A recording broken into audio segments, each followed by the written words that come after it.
শীত আসুক আর না আসুক, বাসায় কিন্তু আজকে শীতের সবজি দিয়ে খিচুড়ি রান্না করা হয়ে গিয়েছে। সাথে আরো কি কি অ্যাক্টিভিটিস করলাম সবকিছু নিয়ে থাকবে আজকের ব্লগটা। সো চলো দেরি না করে ব্লগটা স্টার্ট করি। সকালে আজকে কোনো ফেন্সি নাস্তা ছিল না, খুবই সিম্পল একটা নাস্তা ছিল। আমি কোয়েল পাখির ডিম সিদ্ধ দিয়েছিলাম, সাথে একটু চা করলাম আর ছিল বিস্কুট। তো এগুলো দিয়ে আজকে নাস্তাটা কমপ্লিট করলাম। এরপর একটু টুকিটাকি কাজকর্ম করতেছিলাম, বেসিনটাকে একটু ক্লিন করতেছিলাম। বেসিনে আমি একটা প্ল্যান্ট অ্যাড করেছি, এটা আমার নানি শাশুড়ি বাসা থেকে নিয়ে আসছিলাম। আমার ছোট্ট ননদ আমাকে এটা দিয়েছিল। তোমরা আমার কয়েকদিন আগের স্টোরি বা রিলসে দেখেছিলা যে আমি নানি শাশুড়ির বাসায় গিয়েছিলাম, তো ওখানে অনেকগুলো এরকম প্ল্যান্ট ছিল।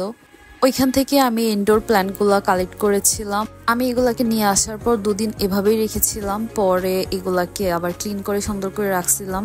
আর দেখতেও বেশ ভালোই লাগতেছে। যাই হোক, ওগুলা ক্লিন করতে করতে দেখলাম আমার হাজবেন্ড বাজার থেকে সবজি নিয়ে আসছে। তো এগুলা দিয়ে আজকে রাতে ডিনার স্পেশাল হবে। আর তোমরা তো অলরেডি দেখেই ফেলছো যে কি স্পেশাল ডিনার ছিল। আর আজকে না আমি ভাইরাল আইসক্রিমটা ট্রাই করেছিলাম। এইটা খেতে খুবই মজা ছিল, মানে যারা হচ্ছে পেস্তা লাভার আছে তাদের জন্য একটা পারফেক্ট আইসক্রিম ছিল এটা। আমি তো আমার হাজবেন্ডকে এটা বের হওয়ার পরপরই আনতে বলেছিলাম, বাট সে এলাকাতে পায় না, এই জন্য আনতেও পারে নাই। আজকে সে নিয়ে আসছিল। সো খেয়ে ভালোই লাগলো। অ্যান্ড এরপর হচ্ছে তেমন কোনো ভিডিও ক্লিপসই নেওয়া হয় নাই, ডিরেক্ট চলে গেলাম আমার স্পেশাল ডিশ রান্না করার জন্য। এইবার তো আর শীত আসতেছে না, বাট শীতের সবজি তো অলরেডি চলে আসছে, আর ওগুলা দিয়ে আজকে বাসায় খিচুড়ি রান্না করা হবে। আর খিচুড়ি তো আমার কতটা পছন্দের এটা তো তোমরা সবাই জানো, কারণ আমার বেশিরভাগ ভিডিওগুলোতেই হচ্ছে আমি বলে থাকি যে আমার খিচুড়ি খুবই পছন্দের একটা খাবার। আর আজকের খিচুড়িটা আমি মেক করতেছিলাম, যেহেতু আজকে ওয়েডনেসডে ছিল। ওয়েডনেসডেতে আমি ট্রাই করি আমার হাজবেন্ডকে স্পেশাল কোনো কিছু দেওয়ার জন্য। আমি দুপুরেই সব মাংস কেটে ক্লিন করে রাখছিলাম, অ্যান্ড আম্মু আমাকে সব সবজি বাকি ইনগ্রেডিয়েন্টস কেটে দিল। এরপর আমি আস্তে আস্তে রান্না বসাই দিলাম। আমি যদিও সবকিছু একা করতেছিলাম না, আম্মু হচ্ছে পাশ থেকে আমাকে হেল্প করতেছিল। বাসায় হচ্ছে 50% ভুনা খিচুড়ি আর 50% হচ্ছে ল্যাটকা খিচুড়ি লাইক করে থাকে। তো এগুলোর জন্য একটু প্রবলেম ফেস করতে হয় যে কোনটা মেক করব, বাট আজকে আলটিমেটলি গিয়ে হচ্ছে আমাদের পছন্দের খিচুড়ি হয়ে গিয়েছিল।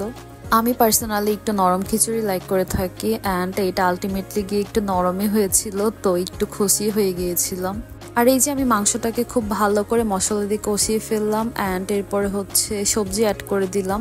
শীতে সবজি স্টার্ট হওয়ার পর একদিনও সবজি দিয়ে খিচুড়ি খাওয়া হয় নাই, তো আজকে আমার হাজব্যান্ডকে বলছি যে আজকে খিচুড়ি রান্না করা হবে, সো সবকিছু নিয়ে আসবেন।